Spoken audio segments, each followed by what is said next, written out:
আসসালামু আলাইকুম। প্রিয় সকল দিনী ভাই, আল্লাহর রহমতে সকলেই ভালো আছেন ইনশাআল্লাহ। আমিও আল্লাহর রহমতে সকলের দোয়ায় ভালো আছি। দরুদ ও সালাম বর্ষিত হোক মুহাম্মদ সাল্লাল্লাহু আলাইহি সাল্লামের উপর। আমরা অবশ্যই যে কোনো সময় রাসূলের প্রতি দরুদ পাঠ করি, এটা অনেক ভালো। তো আমি আজকে এমন একজন ব্যক্তির কথা বলবো, তিনি আর কেউ নন, তিনি হচ্ছে সিহাসিত্তার কিতাবের মধ্যে একজন প্রসিদ্ধ কিতাবধারী ব্যক্তি। তার নাম ইমাম বুখারী রাহিমাহুল্লাহ। তার জীবনী সম্পর্কে, তার বাল্যকাল এবং জন্মকাল এবং মৃত্যুর সময় সম্পর্কে কিছু সময়ের জন্য আপনাদের সঙ্গে আমি বিষয়গুলো শেয়ার করব। প্রথমে আমি তার নাম সম্পর্কে বলি। তার নাম হচ্ছে মোহাম্মদ ইবনে ইসমাইল, কুনিয়াত আবু আবদুল্লাহ, লকব শাইখুল ইসলাম ও আমিরুল মুমিনিন ফিল হাদিস, এটা হচ্ছে তার পুরো নাম, ওরফে ইমাম বুখারী রাহিমাহুল্লাহ। ইমাম বুখারীর বংশ পরিচয়: মোহাম্মদ ইবনে ইসমাইল ইবনে ইব্রাহিম ইবনে মুগিরা ইবনে বারদিজবাত আল জুফি আল বুখারী, এটা তার বংশীয় অবস্থান। ইমাম বুখারীর পূর্বপুরুষ অগ্নিপূজক ছিলেন। তার পুত্র মুগিরা বুখারার গভর্নর ইয়ামেন আল জুফি এর হাতে ইসলাম গ্রহণ করেন। এজন্য তাকে ইমাম বুখারী আল জুফি বা বুখারার অধিবাসী বলা হয়ে থাকে। ছোটবেলা তার পিতা ইন্তেকাল করেন এবং পরবর্তীতে তার মা দীর্ঘ সময় জীবিত ছিল। মাত্র 6 বছর বয়সে তিনি কোরআন হেফজ করেন এবং 10 বছর বয়সে তিনি প্রাথমিক শিক্ষা সমাপ্ত করেন। 16 বছর বয়সে তিনি সকল হাদিস বিষয়ে জ্ঞান রাখেন।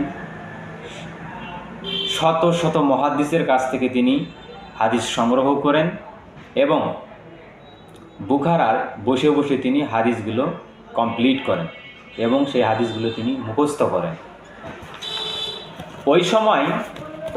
ওই সময়কার ওনার আরেকটা বিষয় ছিল, তার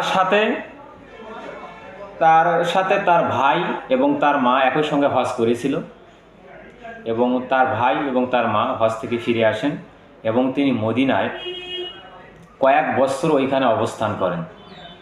ওইখানকার বিভিন্ন মুহাদ্দিসিন ইকরামের কাছ থেকে তিনি বিভিন্ন হাদিসের বিষয়ে শত শত হাদিস, হাজার হাজার হাদিস বিষয়ে তিনি ধারণা নিয়ে থাকেন এবং হাদিসগুলো তিনি মুখস্থ করেন। সেখানে তিনি কায়াস সাহাবা ও তাবিন নামে একটা গ্রন্থ রচনা করেন, আলহামদুলিল্লাহ। এবং এই গ্রন্থ রচনার পরে তিনি আরও অনেক কিছু মদিনায় বসে বসে শিখেছেন। পরবর্তীতে তিনি মক্কার মসজিদুল হারামে বসে ওনার পৃথিবীর জগৎ বিখ্যাত কিতাব সহিহ আল বুখারী হারমাইন শরীফে বসে বসে পুরা হাদিস কমপ্লিট করেন এবং তিনি 1 লক্ষ হাদিসের মুখস্থ বিদ্বান ছিলেন এবং 2 লক্ষ গায়রে হাদিস মুখস্থ ব্যক্তির মধ্যে বিদ্বান ছিলেন। এরপরে উনি যখন এই 6 বছর বয়সে হাদিসগুলো মুখস্থ করেন, ওই সময় তিনি কোনো তার ওস্তাদের কাছে কখনো বই পুস্তক নিয়ে যেতেন না, খাতা কলম নিয়ে যেতেন না। পাশের ছাত্ররা তাকে অনেক কটাক্ষ করত। সবাই বলতো যে ইমাম বুখারী, তার কাছে কোনো খাতা কলম নেই। তিনি বললেন যে তোমাদের যে খাতাগুলো, লিখিত খাতাগুলো আছে, এগুলো বের করো। আমি যতদিন লেখাপড়া করেছি এইখানকার মুখস্থ কতটুকু রেখেছি আর তোমাদের লিখিত খাতার সঙ্গে কতটুকু মিল আছে তা মিলিয়ে নাও। পরবর্তীতে ইমাম বুখারী সমস্ত কিছু মুখস্থ বলে দিয়েছিলেন। সেখানকার ছাত্ররা হতবাক হয়ে গেছিলেন, তার ওস্তাদ হতবাক হয়ে গেছিলেন। এরপর তিনি 1000-এরও বেশি, সর্বশেষে তিনি 1000-এরও বেশি মুহাদ্দিসিন ইকরামের কাছে পড়াশোনা করেন হাদিস বিষয়ে, এবং সেগুলো তিনি মুখস্থ করেন। তেনার জন্ম হচ্ছে 194 হিজরি 13ই শাওয়াল, জুমার দিন সলাতের কিছু সময় পর তিনি পৃথিবীতে আগমন করেন, এবং 256 হিজরিতে পহেলা শাওয়ালে শনিবার ইশার সলাতের পর সমরকন্দরের নিকট খারতাগ পল্লীতে মৃত্যুবরণ করেন। আমরা আল্লাহ সুবহানাহু ওয়া তাআলার কাছে হাজারো শুকরিয়া জানাই ইমাম বুখারীর মতো একজন ব্যক্তি, যিনি ইসলামের খিদমতে শত শত দিন সমস্ত প্রকার সুখ শান্তি বিলাসীপনা জীবন পরিত্যাগ করে ইসলামের জন্য দিনের খাতিরে এই হাদিস সংকলনের কাজ করেছেন। আমরা তার জন্য দোয়া করি, আল্লাহ তাকে জান্নাত নসিব করুন এবং জান্নাতের সর্বোচ্চ স্থান দান করুন, আমিন।